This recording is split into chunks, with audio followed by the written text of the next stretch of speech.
महाराष्ट्र सगळीकडे मी पत्रकारिता करत फिरते, पण ठाण्यामध्ये मी बघते की चैत्र नवमी फारच मोठ्या प्रमाणात साजरा होते. तुम्ही काय सांगणार त्याबद्दल?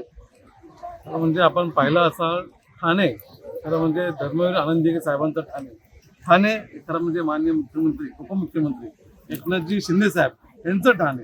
आणि खरं म्हणजे ह्या ठाण्याला महाराष्ट्रामध्ये आगळीवेगळी अशी जी ओळख भेटली ती कला, संस्कृती आणि परंपरा जपणारं आमचं हे ठाणं. त्याचा आम्हाला फार अभिमान वाटतो. खरं म्हणजे धर्मवीर आनंददिघे साहेबांनी सर्व आमच्या ह्या सर्वसामान्य ह्या जनतेला आपली संस्कृती आणि परंपरा कशी जपली पाहिजे हे शिकवलं. खरं म्हणजे टेम्मी नाही केला.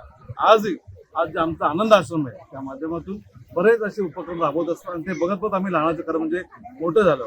मला आनंद वाटतो, अभिमान वाटतो की परंपरा पुढे चालू ठेवण्याचं काम महाराष्ट्राचे सर्वांचे लाडके भाऊ अशी त्यांची जी ओळख आहे ते माननीय उपमुख्यमंत्री एकनाथजी शिंदे साहेब यांनी ही कला आणि ही परंपरा आणि जी आपली संस्कृती आहे त्यांचा जो वाटा आहे तो पुढे नेण्याचं काम हे आमच्या लाडके उपमुख्यमंत्री शिंदे साहेबांनी केलं. आणि त्यांनाच पाहत आणि त्यांच्या आशीर्वादाने म्हणजे हा कार्यक्रम आणि ही कला आणि परंपरा जपण्याचं काम आम्ही करतो.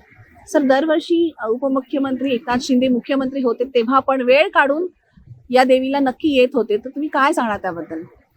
खरं म्हणजे साहेबांची ओळख ही फक्त महाराष्ट्रासाठी नाहीये, तर पूर्ण तुम्ही बघत असाल आजूबाजूच्या राज्यात देखील आणि इतर देशामध्ये देखील शिंदे साहेबांचं नाव हे खरं म्हणजे लोकांना वेळेच्या ठिकाणी आणि गरजेच्या वेळी उभं राहणं ही त्यांची ख्याती आहे.